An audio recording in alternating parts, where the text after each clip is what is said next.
যেই অন্তর্বর্তী সরকারের আন্ডারে ইলেকশন হবে আর 3 মাসের কম সময় বাকি আছে, সেই অন্তর্বর্তী সরকারের একজন উপদেষ্টা এখন তিনি ঘোষণা দিয়েছেন যে তিনি ইলেকশন করবেন এবং এখনও তিনি সরকারে আছেন। এতে করে কি সরকারের নিরপেক্ষতা প্রশ্নবিদ্ধ হয়? আপনার কি মনে হয়? দেখুন, আপনার উপদেষ্টা পরিষদ থেকে পরিষ্কারভাবে বলা হয়েছিল যে সমস্ত উপদেষ্টারা শুধুমাত্র যে জনাব আসিফ সজীব ভুঁইয়া বা মাহফুজ আলম ওনারা দুজনেই নির্বাচন করবেন, বিষয়টা এরকম নয়। উপদেষ্টাদের মধ্যে আরও কেউ কেউ আগ্রহ প্রকাশ করতে পারে, নির্বাচন করার আগ্রহ যে কারোরই থাকতে পারে। সেক্ষেত্রে কন্ডিশনটা হচ্ছে তারা সরকার থেকে বেরিয়ে যেতে হবে। কতদিন আগে বেরিয়ে যেতে হবে সেটির কোনো খুব স্বাভাবিক, যদি আপনি একদম আইনি কেতাবি জায়গায় থাকেন, আইনের মধ্যে থাকেন, তাহলে নির্বাচনের সময়টা তো আমরা আরও 16 বছর থেকে নির্বাচনের সময়, নির্বাচন মানুষ চাচ্ছে সেটা নির্বাচনের সময়, কিন্তু এর তো একটা আইনি ভিত্তি আছে। আইনি ভিত্তি পরিষ্কার যে নির্বাচনের তফসিল ঘোষণা থেকে শুরু করে নির্বাচনের ফলাফলের যে গেজেট, আনুষ্ঠানিক গেজেট, সেটা প্রকাশ পর্যন্ত সময়কে নির্বাচনের সময় বলা হয়। তো সেই সময়ের আগে তাদেরকে, যারা নির্বাচন করতে চান তাদেরকে অবশ্যই উপদেষ্টা পরিষদ থেকে সরে যেতে হবে। এর মধ্য দিয়েই সরকার তার নিরপেক্ষতা নিশ্চিত করবে। সুতরাং এইটা প্রত্যাশা অনেক রকম হতে পারে বা বলার জন্য অনেক কিছুই বলা যেতে পারে, সেটা হচ্ছে কথার কথা। আমি মনে করি বাস্তবতা হচ্ছে সরকার আইনের ভিত্তিতে চলবে। আইনে যেটা বলা আছে, আইনের সময়ের আগে সরকারের সিদ্ধান্ত তো পরিষ্কার। এর আগে কোনো অন্তর্বর্তী সরকার থেকে কি এ ধরনের নির্বাচন করার ঘটনা ঘটেছে বাংলাদেশের ইতিহাসে আপনার জানা মতে? এর আগে কি এ ধরনের কোনো অন্তর্বর্তী সরকার বাংলাদেশে ছিল আপনার জানা মতে? আমি জানি না। সো সেটা একটা ভিন্ন প্রশ্ন। এর আগে কখনো অন্তর্বর্তীকালীন সরকার এরকম ছিল কিনা আমার জানাই নেই। সো এরকম আপনি বলেছেন যে তফসিল ঘোষণার আগে যদি বা তফসিল ঘোষণার সময় যদি উনি দায়িত্বে না থাকেন, তাহলে আপনি এর মধ্যে কোনো conflict of interest, definitely not, আইনগতভাবে কোনো সমস্যা আপনি দেখছেন না? Definitely not. ইভেন আপনার এই যে উনি যে পদে আছেন, মানে আমি যদি খুব আইনের দিকে দেখি, এই পদে থেকে ইলেকশন করাতে তো আইনি কোনো ব্যত্যয় নাই, আইনের কোনো বাধা নাই। সরকার তার নিরপেক্ষতা নিশ্চিতের স্বার্থে বলছে যে নির্বাচনে যারা অংশ নিতে চান তারা নির্বাচনের সময় সরকারে থাকতে পারবেন না, এটা তো পরিষ্কার। সো এখানে নিরপেক্ষতা নিয়ে কি প্রশ্ন আসতে পারে? বা ভাই যেটা বলছেন যে প্রফেসর ইউনূসের উচিত হবে পদত্যাগ করা, নির্বাচনকালীন সরকারের কাছে দেয়, এটা যদি রাজনৈতিক দলগুলি যদি বসে সিদ্ধান্ত নেয়, আমার মনে হয় প্রফেসর ইউনূস আপত্তি করবেন না। দলগুলি যদি সিদ্ধান্ত নেন যে ওনার অধীনে, সেটা আমি জানি না উনি করতে চেয়েছেন কিনা, এটা আমার অফিসিয়ালি এই ধরনের কোনো জিনিস আমার জানা নেই।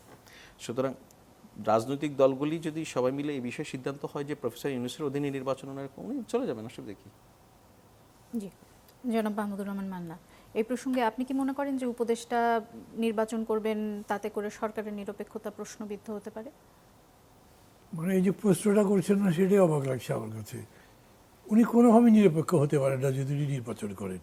প্রথম কথা হচ্ছে ভদ্রলোকের কোনো পার্টি আছে নাই, উনি একটা পার্টি চুজ করবেন, সেটাতে যাবেন। উনি তো বলেছেন উনি স্বতন্ত্র হিসেবে দাঁড়াবেন। জি, স্বতন্ত্র হিসেবে দাঁড়াবেন উনি বলেছেন। উনি হয়তো বলছেন, কিন্তু পত্রপত্রিকাতে মেলা কথা লেখা হচ্ছে, কার কার সাথে কথা বলছে, কী কী নেগোসিয়েট করছে, এগুলো কথাবার্তা শোনা যাচ্ছে না। যদি দেখা যায় যে শেষ পর্যন্ত কোনো পার্টির পক্ষ থেকে দাঁড়ালেন, তখন তার জবাব কে দেবে? উনি বলবে যে না, আমি স্বতন্ত্র হওয়ার চেয়ে দেখলাম যে এটা দাঁড়ানো ভালো হয়েছে। মোট কথা হচ্ছে, ধরেন উনি যদি উপদেষ্টা না হতেন, ওনাকে এই নির্বাচন করবার সুযোগ উনি পেতেন? উনি দাঁড়াবার সাহস করতেন? ঘোষণা দিতে পারতেন যে আমি নির্বাচনে দাঁড়াবো? তাকে কেউ বলতো যে আপনি নির্বাচনে দাঁড়ান, আমরা আপনাকে নমিনেশন দেবো? কিচ্ছু হতো না। He would be an unknown person. কোনো নির্বাচনের ব্যাপার না। একজন সাধারণ মানুষ যেরকম স্বতন্ত্র দাঁড়ান, সেরকম দাঁড়াতেন। তার মানে এই যে পাওয়ারটা, এটা পুরাটা ওয়েট দিয়েছে তাকে এই ইলেকশনে দাঁড়াবার জন্য। সেটি তো মিসইউজ অফ পাওয়ার। এটার জন্যে ধরে কনস্টিটিউশনে লেখা আছে কি নাই সেটা তো অন্য আলোচনা, কিন্তু ইথিক্স আছে একটা। উপদেষ্টা হওয়ার জন্য নাকি জুলাই আন্দোলনের একজন খুব গুরুত্বপূর্ণ একটা অংশ হওয়ার জন্য? জুলাই আন্দোলনে এরকম আরো গুরুত্বপূর্ণ লোক তো আছে, সেরকম কাউকে কি পাচ্ছেন? তাকে নিয়ে কি এত কথা হচ্ছে না? It is power. এবং কোন পাওয়ারে আছেন? সবচাইতে ইম্পর্টেন্ট মিনিস্ট্রি, যেটা লোকাল গভর্নমেন্ট দেখে। সারা বাংলাদেশের গ্রামান্তরে যিনি যেতে পারেন, কাজকর্ম দিতে পারেন, রাস্তাঘাট বানাতে পারেন, রিলিফ দিতে পারেন, বিভিন্ন রকম সাহায্য সহযোগিতা দিতে পারেন, তো ওটা ইউজ করে তো এমনি পারা যায়। এটা খুবই স্পষ্ট। ক্ষমতা ব্যবহার করে তিনি জনগণকে কাছে টানার, জনগণের কাছে যাওয়ার সব রকম সুবিধা পান। উনি এটা করা উচিত নয়। ইথিক্যাল কোশ্চেন বলছি, আমি লিগ্যাল কোশ্চেন তুলছি না, কারণ এই ব্যাপারে কোনো ব্যাখ্যা তো নাই। উনি যদি বলেন আইনগত কি কোনো বাধা আছে, না আইনগত বাধা নাই, কিন্তু সবই কি আমরা আইন মেনে চলি? আমি আইনকে ফাঁকি দিয়ে একটা অন্যায় কাজ করলাম, তাই বললাম না আইন কি আমাকে দেখেছে, তো এটা কি করে কথা হলো? আপনি তো অন্যায় করেছেন, আপনার বিবেক তো জানে, আপনি নিজে জানেন, দেশের মানুষ জানে আপনি যেটা করেছেন সেটা ক্ষমতায় না থাকলে আপনি এই জায়গায় আসতে পারতেন না। অতএব এটা প্রশ্নবিদ্ধ হওয়া কেন? আমি মনে করি যে এটা একটা অন্যায় কাজ হচ্ছে জি। যা আর করছেন। বিএনপি যে সেই আসন ফাঁকা রেখেছে, বিএনপি যদি এখন সত্যি তার জন্য আসন ফাঁকা রেখে থাকে, তাহলে এথিক্যাল দিক থেকে বিএনপির অবস্থান কেমন বলে আপনি মনে বিএনপি এই করেন? ধরনের অন্যায় প্রশ্রয় দিচ্ছে তার মানে নিশ্চয়ই, মানে বিএনপি তার জন্যই ফাঁকা রেখেছে আপনি তো বলতে পারবেন না এখন, কিন্তু আপনি যেহেতু প্রশ্নটা জি, করেছেন কিন্তু তাই আজকে বলছি।